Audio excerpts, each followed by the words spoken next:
बिस्मिल्लाहिर्रहमानिर्रहीम। अस्सलाम वालेकुम। This is Mohammad Aqeel. जी स्टूडेंट्स, 7.3 एक्सरसाइज कंटिन्यू है और आज के लेक्चर में हम क्वेश्चन 8 और 9 जो है वो सॉल्व करने जा रहे हैं। स्टूडेंट्स, स्टेटमेंट के क्वेश्चन हैं, बुक अपने पास रखिएगा। क्वेश्चन 8 की स्टेटमेंट में वो कहते हैं कि Farah is fencing around a rectangular field with corners at 0 0 0 5 8 5 and 8 0। How much fencing material will she need to cover the entire perimeter of the field? वो कहता है कि फर्रा जो है वो फेंसिंग अराउंड रेक्टेंगुलर फील्ड, यानी कि एक रेक्टेंगुलर शेप का खेत है, फील्ड है, मैदान है, उसके गिर्द वो क्या लगाना चाहती है? चारों साइड पर एक बाड़ लगाना चाहती है, फेंसिंग लगाना चाहती है, फेंसिंग करना चाहती है। मतलब उसके गिर्द कोई ऐसा मटेरियल लगाना है उसने जिससे उसको कवर कर सके, फेंसिंग हो। तो उसके लिए वो कहते हैं उसको कितना मटेरियल रिक्वायर्ड होगा, मतलब उसकी कितनी लेंथ होगी। वो तार की शक्ल में हो सकती है, वो इसी तरह का कोई और मटेरियल हो सकता है।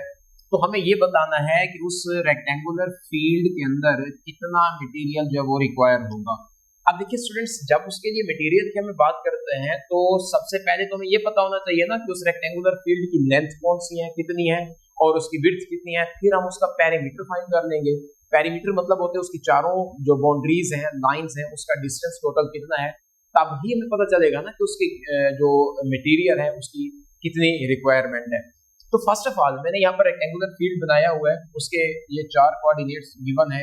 एक है 0 0, बी 8 0 है, सी 8 5 एंड डी जो वो 0 5 है।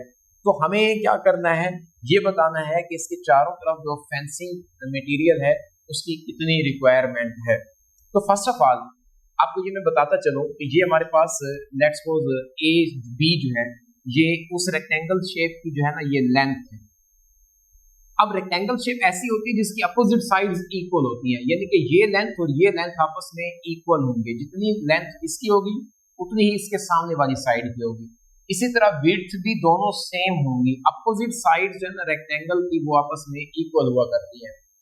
और इसके बाद जो इसका जो पेरीमीटर है ना वो क्या होता है, किसी भी क्लोज फिगर का अगर आपको पेरीमीटर कहा जाता है ना कि वो क्या होता है, तो उसकी चारों साइड्स या 3 साइड्स या 5 साइड्स जितनी साइड है उन तमाम की लेंथ का सम होता है। तो यहाँ पर देखिए हमारे पास जो इसका पेरीमीटर आ रहा है ना, पेरीमीटर ऑफ रेक्टेंगल, ये क्या होगा? Length plus width plus length plus width. मतलब ये A B length, width, length और ये विड्थ, इन तमाम को ऐड करने से उसका पेरीमीटर आएगा। अब लेंथ 2 है, दोनों सेम है, विड्थ 2 है, दोनों सेम है, तो 2 टाइम लेंथ आ जाएगा और 2 टाइम विड्थ आएगा।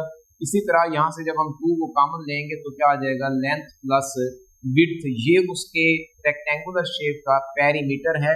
अगर हमें अब इस रेक्टेंगल की लेंथ का पता चल जाए और विड्थ का पता चल जाए तो हम इसमें पुट करेंगे और हमें उस पता चल जाएगा कि उसके बाड़ पर कितना मटेरियल जो वो रिक्वायर है। तो स्टूडेंट सबसे पहले मुझे यहाँ पर फाइंड करनी है इसकी लेंथ, लेंथ ऑफ रेक्टेंगल, जो कि ए बी से रिप्रेजेंट किया जा रहा है।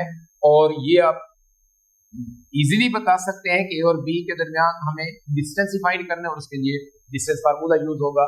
तो देखिए ए और बी के दरमियान डिस्टेंस फार्मूला मैं लगाने लगा हूं, तो क्या आएगा? x2 minus x1 means 8 minus 0 का square plus y2 minus y1 मतलब 0 माइनस 0 का स्क्वायर। तो ये तो बाकी सारे 0 हैं, 8 का स्क्वायर और इसका स्क्वायर रूट। स्क्वायर से स्क्वायर रूट जब कैंसिल आएगा तो लेंथ आ जाएगी। अब जब ये वाली लेंथ 8 है तो सामने वाली भी तो लेंथ 8 ही होगी ना उसकी। अब इसकी क्या करनी है? हमें विड्थ फाइंड करनी है, विड्थ ऑफ रेक्टेंगल। और ये आप अपनी तसल्ली के लिए सामने वाली जो डी से सी है या सी से डी लेंथ है ये भी फाइंड करके आप उसको वेरीफाई कर सकते हैं कि वो भी 8 ही आएगी। अब इसको हम रिप्रेजेंट कर रहे हैं विड्थ को या तो बी सी से या ए डी से, जो आपको इजी लगे। तो मैं यहाँ से बी सी लिखने लगा हूं ना। इसको जब फाइंड करेंगे यहाँ पर भी डिस्टेंस फार्मूला यूज होगा और x2 माइनस x1 मतलब 8 माइनस 8 का square plus y2 minus y1 means 5 minus 0 का स्क्वायर। तो अब हमारे पास क्या आ जाएगा? 0 प्लस 0 का स्क्वायर भी 0 आ जाएगा, 5 का स्क्वायर और इसका स्क्वायर रूट, जस्ट 5 का स्क्वायर और स्क्वायर रूट आएगा, स्क्वायर से स्क्वायर रूट जब कैंसिल होगा तो हमारे पास क्या आ चुका 5। ये उसकी क्या आ गई है विड्थ और ये है लेंथ। अब हमें बताना है कि उसकी बाड़ पर, उसकी फेंसिंग पर कितना मटेरियल लग रहा है। तो मैंने आपको बताया कि उसके पेरीमीटर के इक्वल होगा। तो यहां से हम लिखेंगे मटेरियल रिक्वायर्ड फॉर फेंसिंग, तो वो क्या आएगा 2 time length plus width. Length 8 है और विड्थ 5 है, तो ये आ जाएगा 2 × 13 एंड 26 यूनिट्स। हमें नहीं पता कि वो लेंथ विड्थ मीटर में है, सेंटीमीटर में है, किस में है। तो 26 जितने भी होगा, मीटर होगा तो मीटर में ले लेंगे, सेंटीमीटर होगा तो सेंटीमीटर में, किलोमीटर होगा तो किलोमीटर में लेंगे, कोई भी यूनिट यहाँ पर मेंशन किया जा सकता है। ये 26 यूनिट्स उस रेक्टेंगुलर फील्ड के राउंड फेंसिंग मटेरियल का जो रिक्वायरमेंट थी, लेंथ थी, वो हमने फाइंड कर ली। जी स्टूडेंट्स, क्वेश्चन 9 में वो कहते हैं कि an airplane is flying from city x. City कोई है एक्स, उसकी लोकेशन उसने बता दी है, वो है 40 degree from north and 100 degree from west. तो इस सिटी से वो फ्लाई करना शुरू करता है और वाई सिटी पर जिसकी लोकेशन ये है, यहाँ तक वो फ्लाई करता है। हमें वो कहता है कि आपने ये बताना है कि इन दोनों सिटीज के दरमियान जो डिस्टेंस है ये कितना होगा। तो देखें, आपको ये इसकी स्टेटमेंट से ही अंदाजा हो गया है कि हमें जस्ट इन दोनों सिटीज के दरमियान जो है वो डिस्टेंस फाइंड करना है, और डिस्टेंस फार्मूला यूज करते हुए हम जस्ट वैल्यूज को रिप्लेस करेंगे और इसका दोनों सिटीज के दरमियान डिस्टेंस वो फाइंड करेंगे। According to formula x2 - x1 क्या आ जाएगा 50 - 40 इसका स्क्वायर। इसी तरह y2 - y1 मींस 80 - 100 सारे का स्क्वायर, और ऊपर स्क्वायर रूट पहले हम लिख चुके हैं। तो स्क्वायर रूट ऑफ ये आ जाएगा 10 का स्क्वायर प्लस माइनस का 20 स्क्वायर एंड स्क्वायर रूट। 10 का स्क्वायर आ जाएगा 100, और माइनस के बेस में अगर पावर इवन हो आंसर हमेशा पॉजिटिव ही आता है।